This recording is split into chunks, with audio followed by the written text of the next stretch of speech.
At the family dinner, my dad said I didn't deserve a seat. Later that week, the lawyer told me I was worth $93 million the moment my father's words left his mouth. The entire dining room went silent. Not the comfortable kind of silence that settles over a family meal, but the sharp, suffocating kind that feels like everyone just witnessed a car accident and nobody knows whether to look away or keep staring.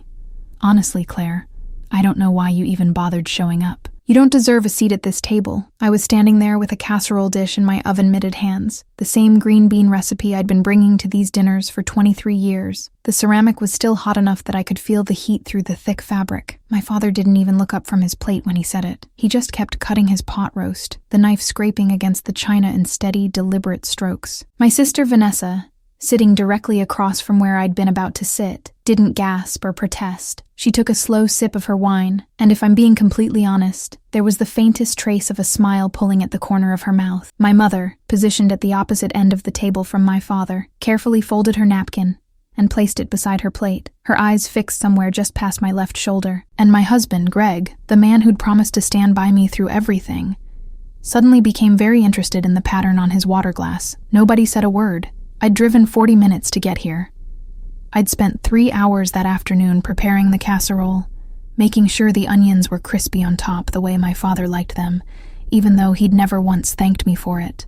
I'd left work early, rearranged a client meeting, and fought through traffic on the interstate, all so I could be here for what my mother had called a special family dinner. She hadn't said what made it special, but I'd assumed it was just another one of those occasions where we were supposed to pretend we were closer than we actually were. I should have known better. The thing is, this wasn't the first time something like this had happened. It wasn't even the 10th. My father had a way of delivering small cruelties with the same tone most people use to comment on the weather. Over the years, I'd collected them like scars. There was the time he told me at my college graduation that it was a shame I'd wasted his money on a communications degree when I clearly had no talent for speaking to people. There was my wedding day, when he'd pulled Greg aside and told him he hoped Greg knew what he was getting into, marrying someone without much to offer. There was the Christmas when I announced my promotion to senior account manager, and he'd changed the subject to talk about Vanessa's new car. But this felt different. This wasn't a cutting remark disguised as concern, or a backhanded compliment delivered with a chuckle. This was direct. This was meant to be heard by everyone at the table. This was intended to put me in my place, and my place apparently was nowhere. I set the casserole dish down on the sideboard, carefully, even though my hands were shaking. I pulled off the oven mitts and laid them beside it. And then I did what I'd been doing my entire life. I swallowed the humiliation, straightened my spine, and tried to pretend it didn't hurt. "I'll just go then," I said quietly. Nobody stopped me. I walked out of that dining room, through the hallway lined with family photos, where Vanessa's face appeared 3 times as often as mine, past the coat closet where my mother still kept my father's golf trophies on display like religious artifacts, and out the front door into the cool October evening. The porch light flickered the way it always did, and I could hear muffled conversation starting up again inside, like my absence had been nothing more than a brief, awkward interruption. Greg didn't follow me to the car. I sat in the driveway for a full 5 minutes, gripping the steering wheel, waiting to see if he'd come out, waiting to see if anyone would. The lights were warm and golden in the windows, and I could see shadows moving behind the curtains. They were probably serving dessert by now. My mother always made her famous apple pie for these dinners, and Vanessa would be complimenting her on the crust, and my father would be pouring himself another scotch, and Greg would be laughing at something someone said, grateful that the tension had passed. And I was sitting alone in my car, still wearing the stupid pearl earrings I'd put on because my mother once mentioned they looked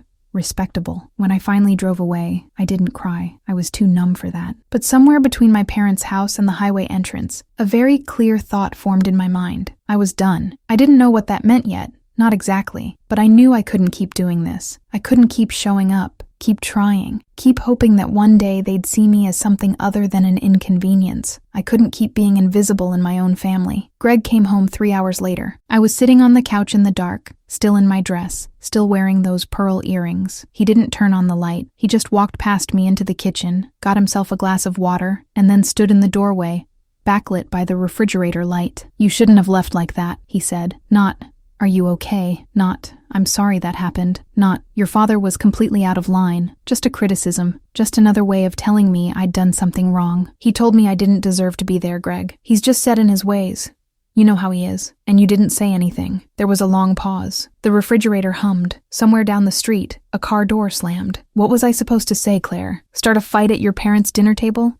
Make everything worse? You were supposed to defend me. He sighed, the kind of sigh that suggested I was being unreasonable, that I was overreacting, that I was the problem here and not the man who'd sat silent while my father humiliated me in front of my entire family. I'm going to bed, he said, and he did. He walked right past me, up the stairs, into our bedroom, and closed the door. I heard the bathroom sink run, heard him brush his teeth, heard the bedside lamp click off, and I stayed on that couch until the sky started to turn gray, replaying the entire evening over and over in my mind, wondering how I'd ended up here, wondering when exactly I'd become someone whose own husband couldn't be bothered to stand up for her. The next morning, I called in sick to work. I didn't have the energy to put on the professional mask, to smile at clients, to pretend everything was fine. Greg left for his job at the insurance firm without saying much beyond asking if we needed milk. I told him we did, even though we didn't, just to see if he'd remember to pick it up. Spoiler, he wouldn't. I spent most of that day on the couch, wrapped in a throw blanket, staring at my phone. I kept expecting someone to reach out, my mother, maybe, with one of her carefully worded texts that never quite apologized but suggested we should all just move past this. Vanessa, possibly, if only to gloat. Even my father, though I knew that was a fantasy, he'd never once admitted he was wrong about anything in his entire life. But my phone stayed silent. By the third day, I'd started to convince myself that maybe Greg was right. Maybe I was making too big a deal out of this. Maybe I needed to develop thicker skin, to stop being so sensitive, to accept that this was just how my family operated, and I needed to get over it. And then, on Thursday afternoon, I got the call that changed everything. I almost didn't answer. It was an unknown number, and I'd been dodging potential spam calls all week. But something made me pick up. Maybe curiosity, maybe boredom, maybe the universe deciding it was finally time to throw me a lifeline. Is this Claire Margaret Winters? The voice on the other end was professional, clipped, the kind of tone that belongs to someone who deals with serious matters and doesn't waste time on pleasantries. Yes, this is Claire. Ms. Winters, my name is Harold Pemberton. I'm an attorney with Pemberton Locke and Associates. I'm calling regarding the estate of Diane Catherine Hartwell. Are you familiar with that name? I had to think for a moment. Diane Hartwell. The name sounded familiar, like something from a half-forgotten story, but I couldn't immediately place it.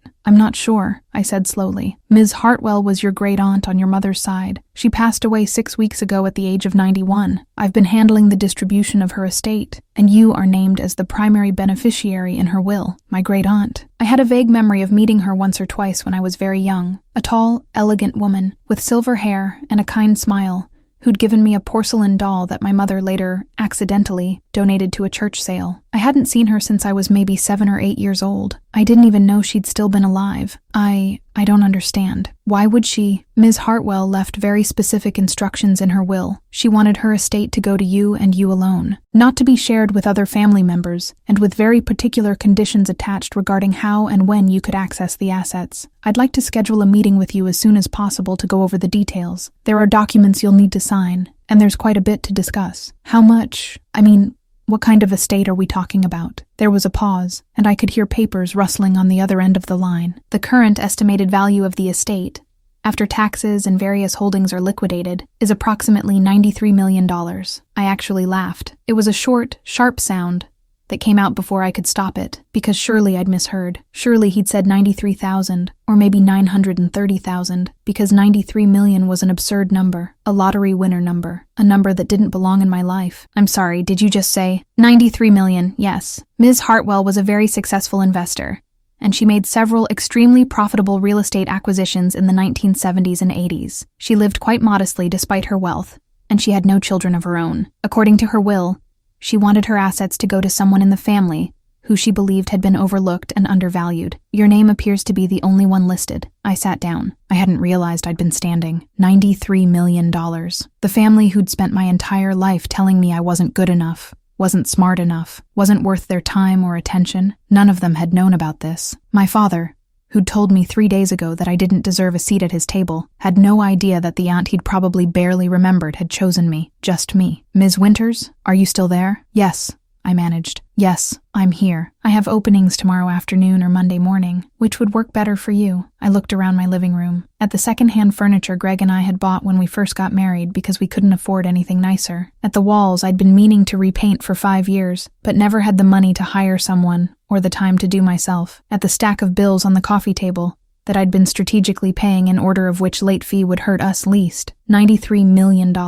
Tomorrow, I said. I can be there tomorrow. After I hung up, I sat in complete silence for 20 minutes, trying to process what had just happened, trying to figure out if this was real or if I'd somehow fallen asleep and was having the world's most elaborate stress dream. But my phone was still in my hand, and the lawyer's number was right there in my recent calls, and when I played the conversation back in my mind, it didn't have that fuzzy, disconnected quality that dreams have. This was real. This was actually happening. I thought about calling Greg at work to tell him. Then I thought about the way he'd walked past me 3 nights ago, the way he'd told me I shouldn't have left, the way he hadn't once asked if I was okay. I thought about texting my mother. Then I remembered the way she'd looked past me while my father delivered his verdict, the way she'd stayed silent, the way she'd chosen her husband over her daughter for the 1,000th time. I thought about my sister, about the barely concealed satisfaction on her face when I'd been humiliated, and I thought about my father, cutting his pot roast, not even bothering to look at me while he told me I wasn't worthy. You don't deserve a seat at this table. I stood up, walked to the mirror in the hallway, and looked at myself, really looked, at the 47-year-old woman staring back at me, the one who'd spent her entire life trying to earn love that was never going to be freely given, the one who'd made herself small and quiet and agreeable, hoping that would be enough, the one who'd accepted scraps and called it family. That woman was about to have 93 million reasons to stop accepting scraps. And suddenly, for the first time in 3 days, maybe for the first time in years, I smiled. The offices of Pemberton,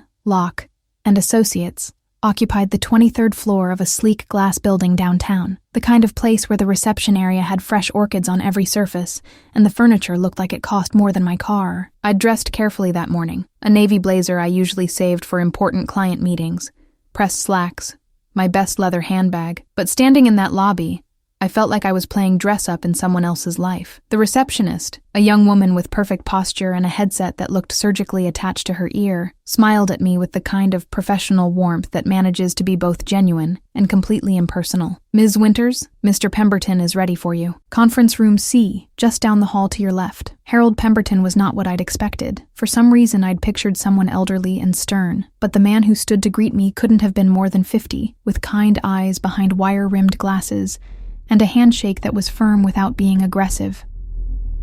"Ms. Winters, thank you for coming on such short notice.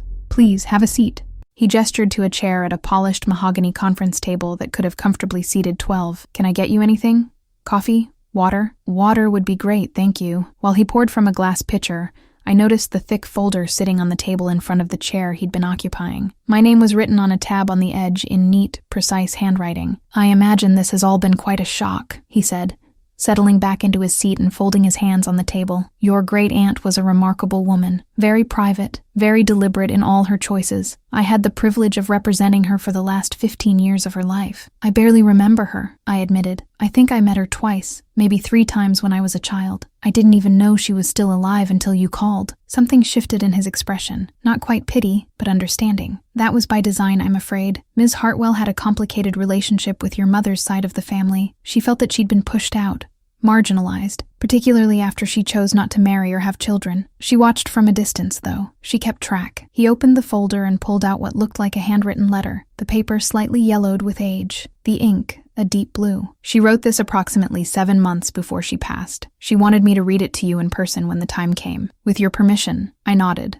not trusting my voice. He cleared his throat and began to read in a measured, respectful tone. "My dear Claire, if you're hearing this, then I've finally shuffled off this mortal coil, as they say, and you're sitting in some lawyer's office wondering why a woman you barely knew has turned your life upside down. Let me start by apologizing for the dramatics.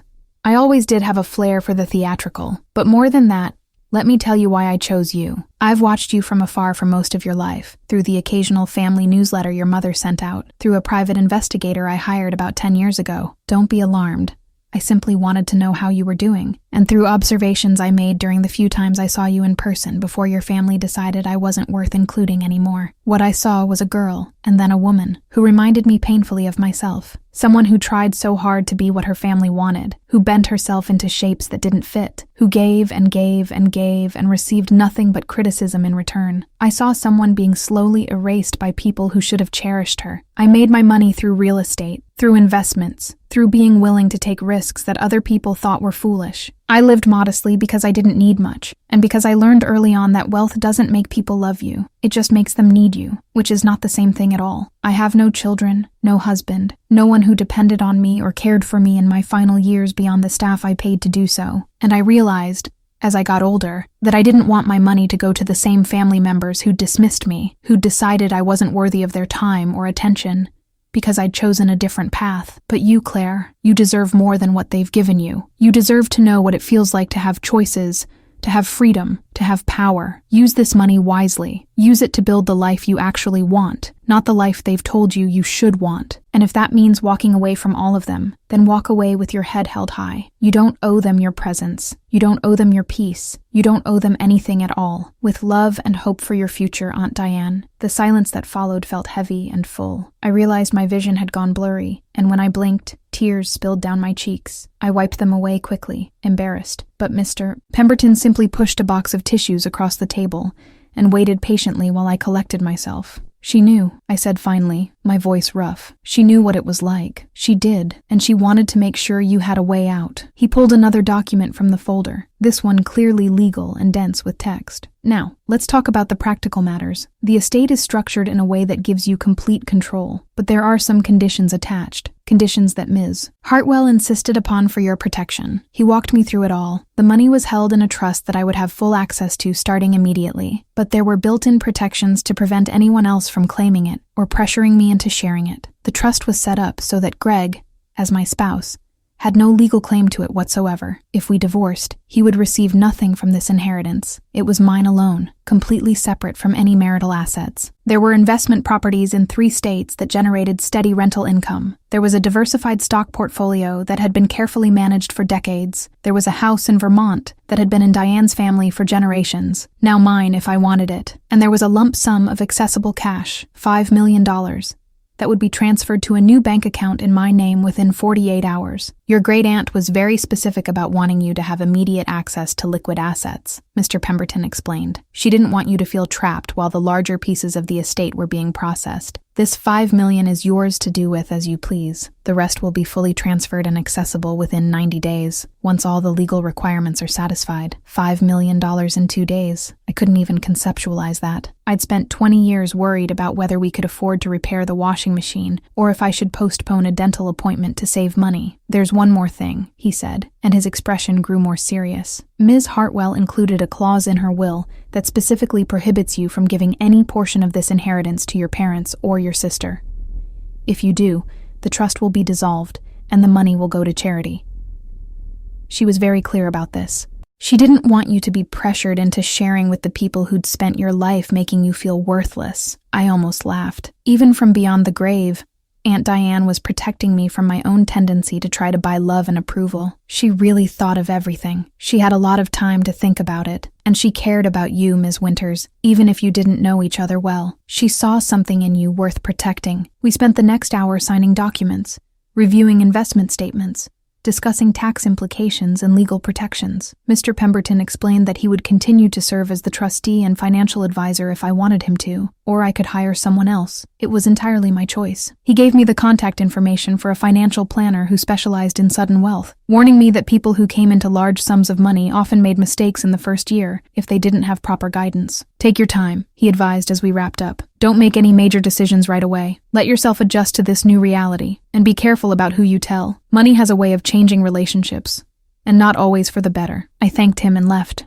walking back through that elegant lobby in a daze. In my purse was a folder containing copies of all the documents I'd signed, a business card for the financial planner, and a personal note from Mr. Pemberton reminding me that I could call him any time I had questions. The elevator ride down felt like descending from one reality into another. By the time I reached the parking garage, I'd made a decision. I wasn't going to tell anyone yet. Not Greg, not my parents, not Vanessa. I was going to sit with this information, let it settle, figure out what I actually wanted before anyone else could tell me what I should do with it. I drove home carefully, aware that I was probably in mild shock and needed to concentrate. When I pulled into the driveway, Greg's car was already there. He'd taken the afternoon off to play golf with his buddies from work, something he did twice a week while I worked late to make up for the time I'd taken off for family obligations. He was in the living room watching television when I came in, still in his golf clothes, a beer sweating on the coffee table beside him. "How was your day?" he asked without looking away from the screen. "Fine," I said. "I had that appointment downtown." "Oh yeah? What was that about?" I could have told him then. I could have shared the news that our lives had just fundamentally changed, that we'd never have to worry about money again, that everything was different now. But I looked at him sitting there, comfortable and complacent, and I remembered the way he'd failed to defend me, the way he'd told me I shouldn't have left, the way he'd made my humiliation somehow my fault. "Just some paperwork,"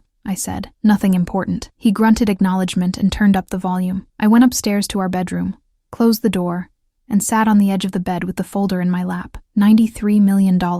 And a great aunt I barely remembered who'd loved me enough to set me free. That evening, I did something I hadn't done in months. I went for a walk by myself. I told Greg I needed to clear my head, and he barely looked up from his game. The neighborhood was quiet, the October air crisp and smelling of fallen leaves and wood smoke from someone's fireplace. I walked past houses where families were sitting down to dinner, where porch lights were coming on, where lives were unfolding in all their ordinary complexity. And I thought about my own life, about the patterns I'd fallen into, the compromises I'd made, the pieces of myself I'd given away, hoping someone would finally see me as valuable. My phone buzzed. A text from my mother. "Your father would like you to apologize for your behavior at dinner last week. It would mean a lot to him if you could be the bigger person." I stared at that message for a long time. Be the bigger person. That's what she'd always asked me to do. Apologize when I hadn't done anything wrong. Smooth things over. Make everyone comfortable, even if it meant swallowing my own hurt. I didn't respond. Another text came through, this time from Vanessa. "Mom says you're being dramatic about Sunday. Typical Claire. Making everything about you. Dad was just being honest." I deleted that one without reading it all the way through, and then I did something that felt simultaneously terrifying and liberating. I turned off my phone. I walked for another hour, letting my mind wander, letting myself imagine what my life could look like if I made different choices, if I stopped trying to earn love from people who were never going to give it, if I used this money not just to be comfortable, but to be free. When I got home, Greg was already in bed, snoring softly. I stood in the doorway of our bedroom and looked at him, really looked at him, maybe for the first time in years. I saw a man who'd become a stranger, a man who'd chosen comfort over courage, who'd let me suffer rather than risk confrontation, who'd built a life with me but hadn't actually been present in it. I'd been so focused on trying to win my parents' approval that I'd missed what was happening in my own marriage. Or maybe I'd seen it and chose to ignore it, because acknowledging it would mean admitting that I'd failed here too. But I hadn't failed. I'd just been loving people who didn't know how to love me back. I changed into pajamas in the bathroom, washed my face, brushed my teeth. In the mirror, I looked the same as I had yesterday, the same as I had last week, the same as I had a year ago. But something fundamental had shifted. I could feel it, like a tectonic plate moving deep underground, still invisible on the surface, but rearranging the entire landscape. I got into bed beside my husband and lay there in the dark, listening to him breathe, feeling the vast distance between us even though we were only inches apart. In 2 days, $5 million would appear in a bank account in my name. In 90 days, the rest would follow. And somewhere in that time, I was going to have to decide what kind of life I actually wanted to build. The next morning, I woke up before Greg and made coffee. I sat at the kitchen table with my laptop and opened my email to find a message from Mr. Pemberton, confirming that the paperwork had been processed and the initial transfer would occur as scheduled. He'd attached a document with information about the new bank account. It was at a completely different institution than the one Greg and I had used for years, one downtown that specialized in private wealth management. I created new passwords, set up 2-factor authentication, and triple-checked that my contact information was correct. And then I did something else. I opened a new email account that Greg didn't know about. I started a list of things I needed to research: divorce lawyers, apartment rentals, financial planners, therapists. I wasn't making any decisions yet. I was just preparing, getting ready, planning my exit strategy from a life I'd never actually chosen. Greg came downstairs around 8, poured himself coffee, and grabbed a protein bar from the pantry. "I'm showing houses all day," he said, checking his phone. "Probably won't be home until 7 or 8. Okay. There's leftover chicken in the fridge if you want to use it for dinner." "Sure." He kissed me on the top of the head, a gesture so automatic it might as well have been muscle memory, and headed for the garage. I heard his car start, heard the garage door rumble open and closed, and then I was alone. I pulled out my phone and looked at the messages I'd ignored last night. 3 more from my mother, each one slightly more insistent. 2 from Vanessa, both of them dripping with condescension, and 1 from my father that simply said, "Disappointed in you, Claire." 4 words. That's all it took for him to try to make me feel small again. I thought about Aunt Diane's letter. "You don't owe them your presence. You don't owe them your peace. You don't owe them anything at all. I composed a response to my mother. I won't be apologizing. What Dad said was cruel and unacceptable, and the fact that none of you stood up for me says everything I need to know. I need some space from the family right now. I read it over 3 times, my finger hovering over the send button. This would create drama. This would make them angry. This would confirm everything they'd always said about me, that I was too sensitive, too emotional, too difficult. But I sent it anyway, and then I blocked all 3 of their numbers. My hands were shaking, but not from fear, from adrenaline, from the wild, dizzy feeling of finally standing up for myself after 47 years of bending. The rest of the day passed in a strange, suspended state. I went to work and smiled at clients and filed reports and pretended everything was normal. But underneath, I was counting down the hours until Monday morning, when $5 million would appear in my account, and the first phase of my new life would officially begin. That evening, Greg came home late like he'd said he would, microwaved the leftover chicken, and ate it standing at the counter while scrolling through his phone. He didn't ask about my day, didn't notice that I'd been quiet, didn't register that anything had changed, and I realized, sitting there watching him, that he probably wouldn't notice until I was already gone. Monday morning arrived with unexpected sunshine, the kind of clear October day that makes everything look sharper and more defined. I woke up at 6:30, made coffee, and sat at the kitchen table with my laptop open to my new bank account login page. The transfer was supposed to happen sometime before noon. Greg left for work at his usual time, barely grunting a goodbye. I'd already taken the day off, telling my boss I had a personal matter to attend to, something that was technically true, even if he couldn't possibly understand the scale of it. At 9:47 a.m., I refreshed the page for the 100th time, and there it was. Available balance, 5,000. I stared at those numbers until they stopped looking like numbers and started looking like abstract symbols. $5 million in an account with my name on it. Money that belonged to me and me alone, that Greg couldn't touch, that my father couldn't criticize me for how I spent, that my mother couldn't guilt me into sharing. I closed the laptop very carefully, as if sudden movements might make it all disappear. Then I sat there for 20 minutes, breathing slowly, trying to let the reality sink in. The first thing I did, and I'm not proud of this, but it felt necessary, was transfer $50,000 to my old checking account, the one Greg and I shared. Not because I owed it to him, but because I needed to maintain the appearance of normalcy a little while longer. I needed time to plan, to prepare, to get everything in order before I made my move. The second thing I did was call the financial planner Mr. Pemberton had recommended, a woman named Patricia Chen who had availability that afternoon. I made an appointment for 2 o'clock. The third thing I did was something I'd been fantasizing about for approximately 15 years. I went car shopping. My current car was a 9-year-old Honda Civic, with a check engine light that had been on for so long I'd stopped noticing it. The passenger door didn't lock properly.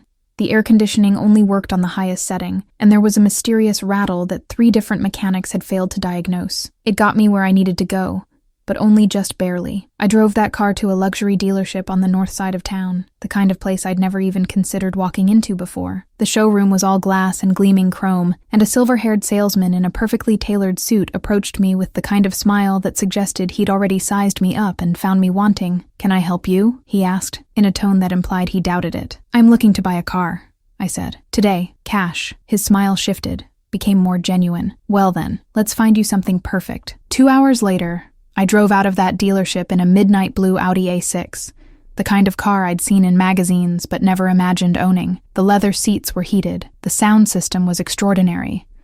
The dashboard looked like something from a spaceship. And it was mine, paid for in full.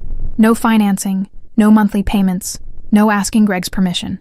I drove around for an hour just feeling the way the car handled, the way it accelerated smoothly and quietly, the way other drivers looked at it, and by extension at me, with something that might have been respect. Then I went to my appointment with Patricia Chen. Patricia's office was in a building that reminded me of Mr. Pemberton's, expensive, understated, the kind of place where serious money was managed by serious people. She was younger than I'd expected, probably in her early 40s, with short dark hair and an air of calm competence that put me immediately at ease. "Ms. Winters," she said, shaking my hand firmly, "Harold told me a little about your situation. First, let me say congratulations. And second, let me assure you that everything we discuss is completely confidential. My job is to help you protect and grow this wealth, and to make sure you understand all your options." We spent 3 hours going over everything. She explained how the trust was structured, how the various investments were performing, what kind of income I could expect annually just from the interest and dividends. She walked me through tax implications, estate planning, charitable giving strategies. She asked about my goals,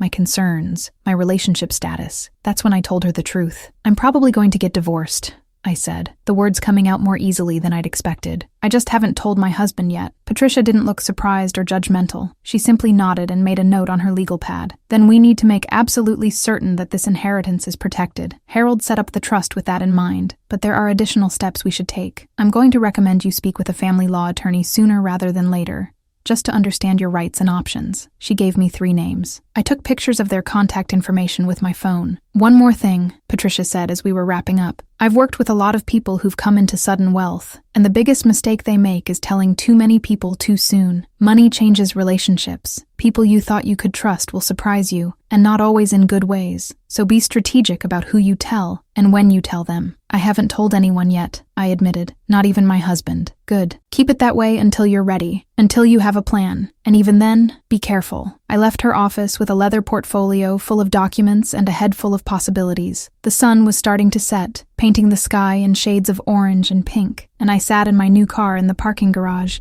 and called the first divorce attorney on Patricia's list. Her name was Monica Reeves, and her assistant said she could see me Wednesday morning. I made the appointment. Then I drove home, parked the Audi in the driveway where Greg would definitely see it, and walked into the house with my heart pounding. He was already home, standing in the kitchen with a beer in his hand, staring out the window at the car. "Whose car is that?" he asked as soon as I walked in. "Mine. I bought it today." He turned to look at me, his expression shifting from confusion to something that looked almost like alarm. "You bought a car? That car? Without talking to me about it?" "I didn't need to talk to you about it. I used my own money." "What money?" "Claire, that's an $80,000 car. Where did you get that kind of money?" I set my purse on the counter, took my time hanging up my jacket. "I got an inheritance from my great-aunt Diane. She passed away a few weeks ago and she left me some money." "How much money?" "Enough, Claire." His voice had taken on an edge I recognized. The tone he used when he was trying to be patient with me but was actually irritated. "How much are we talking about here?" "It's in a trust, in my name only. It's protected,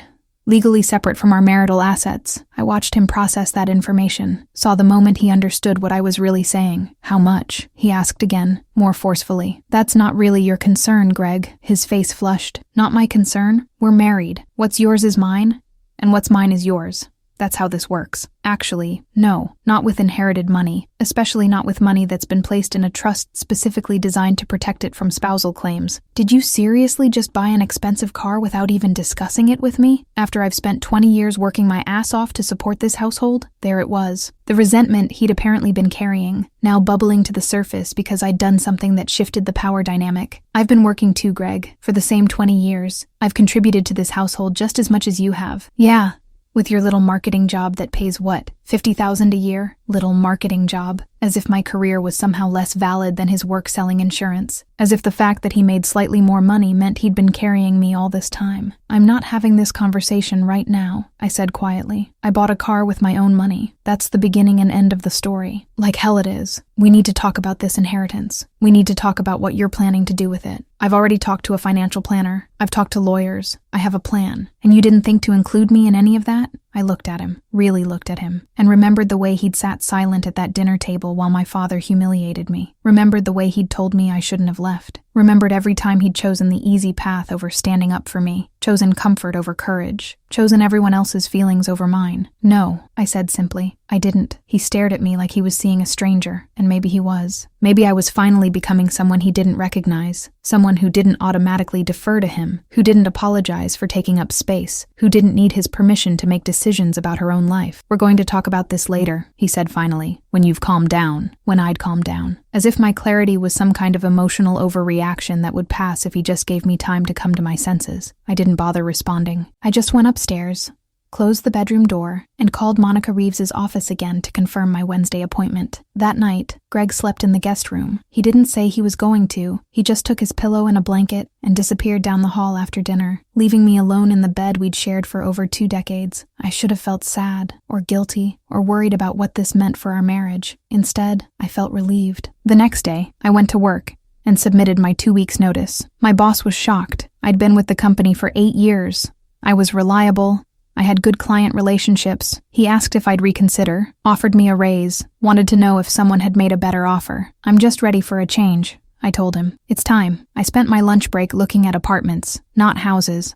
I didn't want anything that felt permanent yet, just a nice one-bedroom in a modern building downtown. The kind of place with floor-to-ceiling windows and a doorman and a gym in the basement. The kind of place that said, "This is a woman who has her life together." I filled out an application for the one I liked best, a 6th-floor unit with a balcony overlooking the city. The rent was more than my current mortgage, but that didn't matter anymore. I could afford it 100 times over, and barely noticed the difference. My phone buzzed. A text from an unknown number that I quickly realized was my mother. She must have gotten a new phone, or she was texting from someone else's, trying to get around the block I'd put in place. "Your father is very hurt by your behavior. We need to talk about this as a family."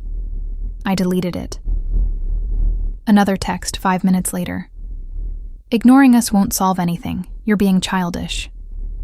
I blocked that number too. Wednesday morning, I drove my new car to Monica Reeves's office and spent 2 hours learning about divorce law in our state. She was frank and thorough, explaining that since Greg and I had been married before the inheritance, and since the money was in a protected trust, he would have no claim to it whatsoever. Our shared assets, the house, the cars, the savings account, would be split according to state law, but the $93 million was mine alone. "He'll probably fight it anyway," Monica warned. "Once he finds out how much money we're talking about, people get irrational when large sums are involved. How much will a divorce cost? My retainer is $15,000. The full process, if it's contested, could run anywhere from $50,000 to $100,000 depending on how difficult he makes it." I pulled out my checkbook, the one attached to my new account, and wrote her a check for $50,000 on the spot. "Let's make sure we're prepared for difficult," I said. Monica smiled. "I like you, Claire. You're going to do just fine." I asked her how soon we could start the process. She said she'd have papers drawn up by the end of the week. I just needed to decide when I wanted him served. "I need a few more days,"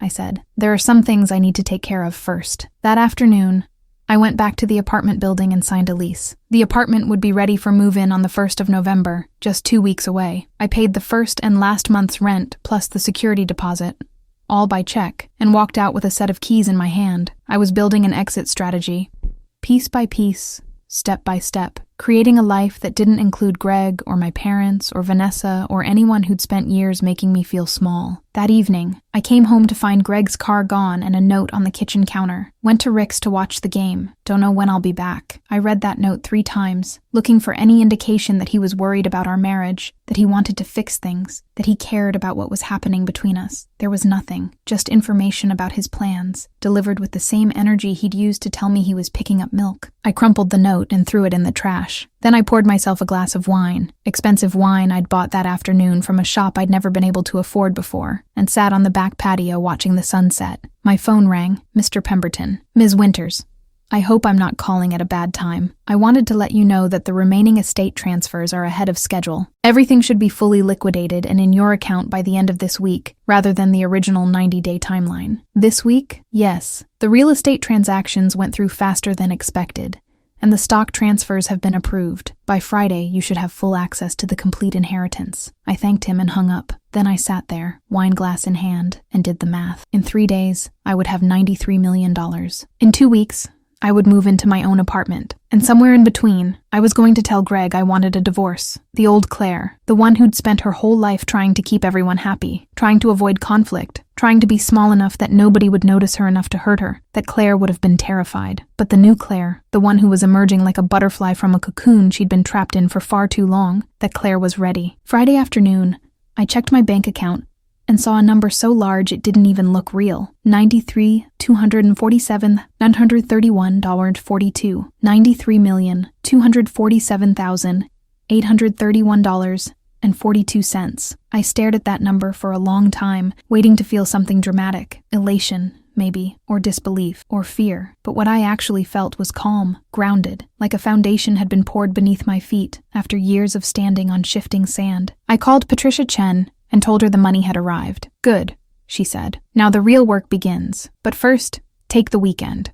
Let yourself adjust. Monday morning, we'll start making plans for what comes next." That evening, Greg and I sat across from each other at the dinner table, eating takeout Chinese food in near silence. He'd been cold and distant all week, punishing me with his withdrawal for the sin of making a decision without his input. I could have told him then. Could have explained that the money was beyond anything he was imagining, that our life was about to change in ways he couldn't predict, that I was planning to leave him, but I didn't. I just ate my Kung Pao chicken and listened to him complain about a difficult client and pretended everything was normal.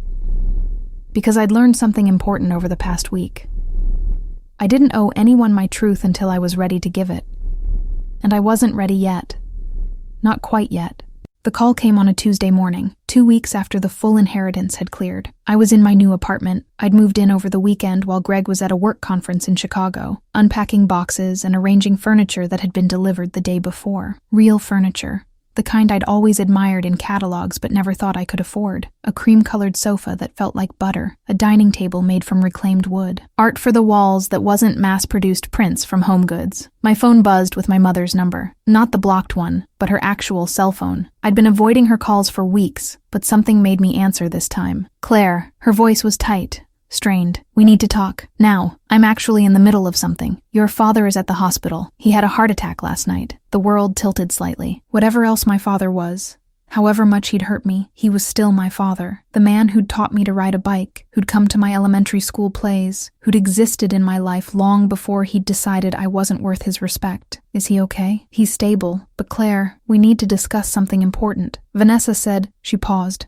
and I could hear someone talking in the background. Vanessa said you came into some money, an inheritance from Aunt Diane. There it was. Someone had been digging, asking questions. Probably Vanessa, who'd always had a talent for sniffing out information that wasn't her business. That's not really relevant right now, Mom. It's very relevant. Your father is going to need extensive care, cardiac rehabilitation, possibly surgery, medications. Our insurance will cover some of it, but not everything. And I thought, since you apparently inherited something substantial, no. The word came out harder than I'd intended, but it was the right word, the only word. Excuse me? I said no. My inheritance is mine. It's legally protected, and even if it wasn't, the answer would still be no. Claire, this is your father we're talking about. He raised you, provided for you. He told me I didn't deserve a seat at his table. 2 weeks before he had this heart attack, he looked at me and said I wasn't worthy of being part of this family, and none of you said a word. Not you, not Vanessa, not Greg. You all just sat there and let him humiliate me. He didn't mean it like that. You know how he is. Yes, Mom, I know exactly how he is, and I'm done pretending that's acceptable. I'm done making excuses for him. I'm done being the family member everyone expects to swallow their hurt and be grateful for scraps of affection. So you're just going to let him suffer? Let us struggle with medical bills? You'll manage. You always do. But you'll manage without my money. I could hear her breathing on the other end of the line. Could practically feel her trying to figure out which angle would work, which guilt trip would land. Vanessa said you inherited millions. Plural. Is that true? What I inherited is none of Vanessa's business. Or yours. You're being incredibly selfish, Claire. I don't know what's gotten into you, but this isn't who you are. You're right. This isn't who I was, but it's who I am now. And I'm done apologizing for taking up space. I hung up before she could respond. My hands were shaking, but not from fear or guilt, from adrenaline, from the fierce satisfaction of finally standing my ground. The phone rang again immediately. I declined the call. It rang again. I turned it off completely. An hour later, there was a knock on my apartment door. I looked through the peephole and saw Greg standing in the hallway, and my stomach dropped. I hadn't told him where I was. I hadn't told him I'd moved out. I'd simply packed my things while he was gone and left a note on the kitchen table that said we needed to talk when he got back. But here he was, which meant someone had told him, which meant Vanessa or my mother had tracked me down somehow, probably through the apartment management, probably through some combination of persistence and manipulation. I opened the door but didn't invite him in. So this is where you've been, he said, looking past me into the apartment. Nice place. Must have cost you a fortune. What are you doing here, Greg? Your sister called me, told me about your dad, told me you refused to help. Told me you've apparently been hiding millions of dollars while I've been working 60-hour weeks trying to keep us afloat. I haven't been hiding anything. I told you I inherited money. What I didn't tell you was the amount, because it's not your money. It never was, and it never will be. We're married, Claire. Are we? Because I seem to remember you spending the last 2 weeks punishing me with silence for buying a car. I seem to remember you choosing to sleep in the guest room rather than have an actual conversation with me. I seem to remember you abandoning me at my parents' house while my father told me I was worthless. That's not fair. None of this is fair, Greg. None of this has been fair for years. I've been invisible in my own marriage, and I was too busy trying to fix my relationship with my parents to notice how little you actually cared. He stepped forward, and for a moment I thought he might try to push his way into the apartment, but he stopped, his face flushed with anger. How much? He demanded. How much did that old woman leave you? Enough that I never have to depend on anyone again. I want half. We're married. I'm entitled to half. You're entitled to nothing. The inheritance is in a protected trust. My lawyer has already filed divorce papers. You'll be served by the end of the week. I watched him process that information.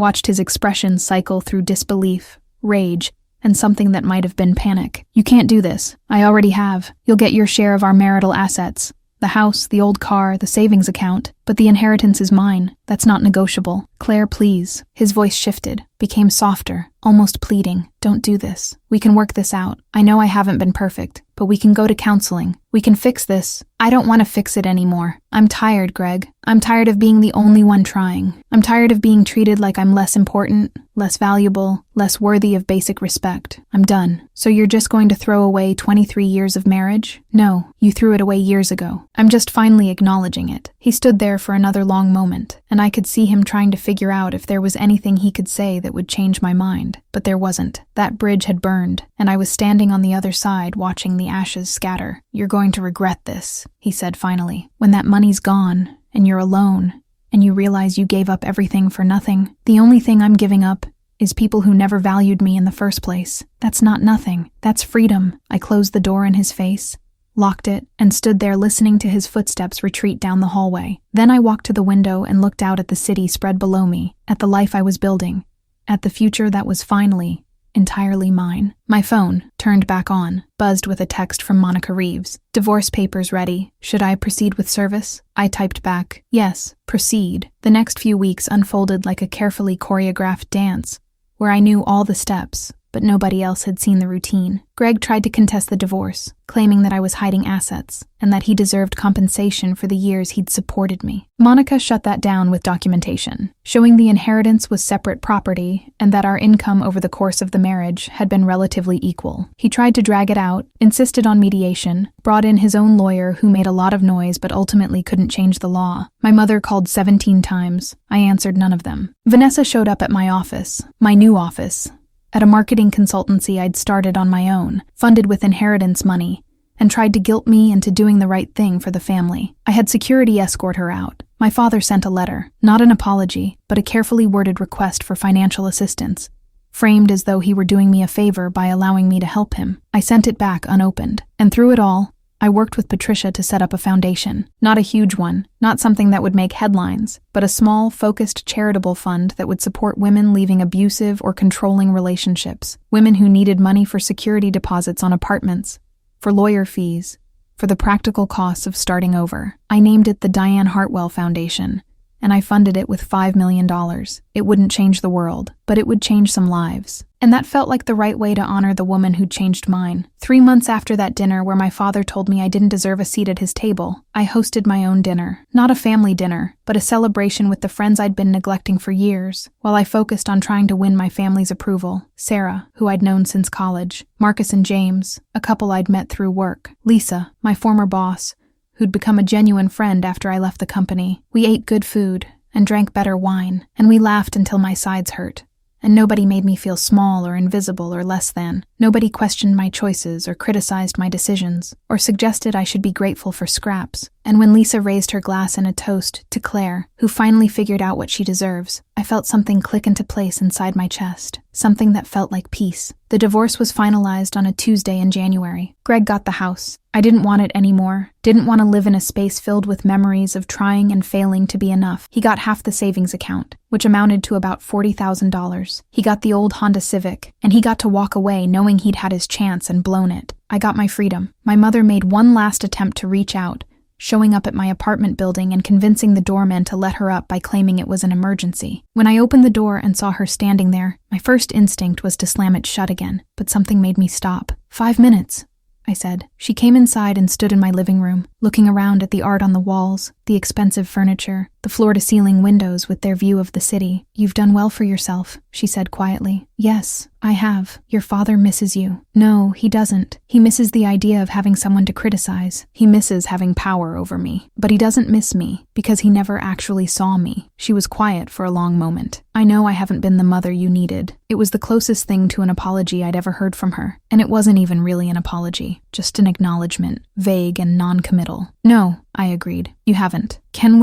Is there a way to fix this? To move forward?" I thought about that. About whether there was a version of this relationship that could be salvaged, that could be rebuilt into something healthier and more balanced.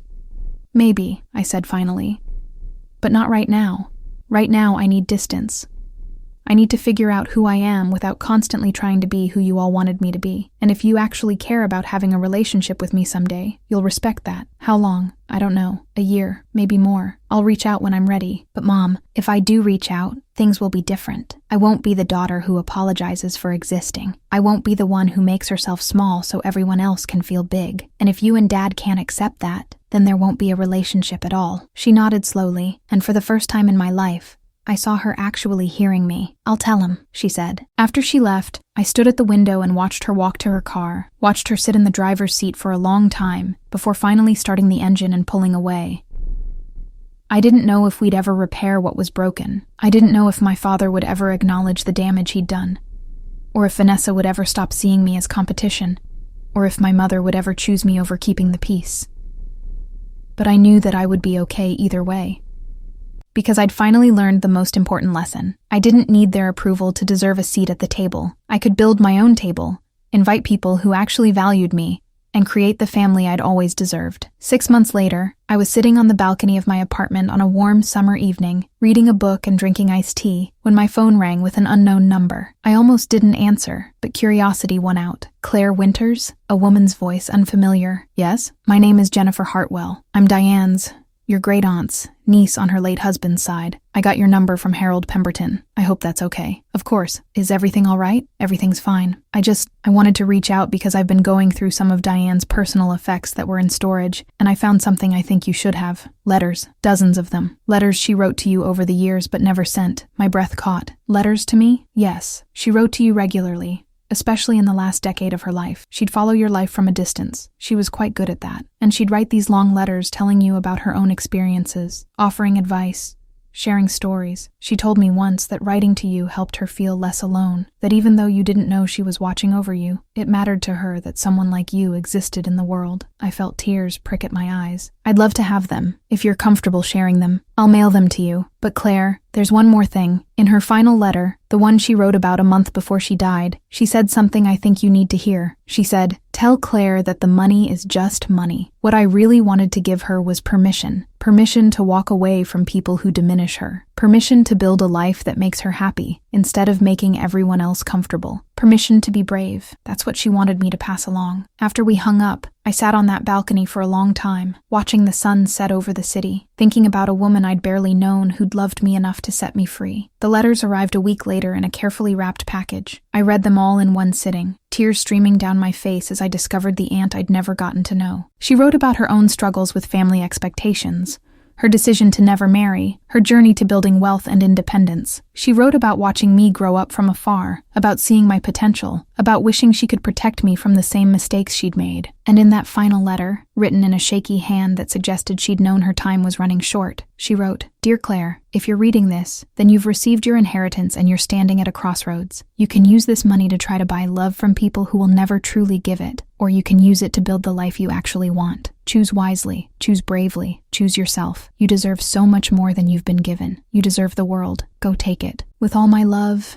Aunt Diane." I folded that letter carefully and put it in a frame on my desk, where I could see it every day. That fall, I sold my consulting business for a substantial profit and used the money to expand the Diane Hartwell Foundation. We helped 37 women that first year, 37 women who left situations that were breaking them, who found the courage to start over, who chose themselves. I never went back to my parents' house. I never sat at that table again, but I built a new table, a bigger one, and I filled it with people who chose to be there, who valued presence over proximity, who understood that family isn't just about blood, but about love and respect, and showing up for each other. I built the life Aunt Diane wanted me to have, and every time I sign a check from the foundation, every time I help another woman find her freedom, every time I wake up in my beautiful apartment with the morning sun streaming through those floor-to-ceiling windows, I think about that dinner, about my father's words, "You don't deserve a seat at this table," and I smile, because he was right. I didn't deserve a seat at that table. I deserved so much more, and now I have it.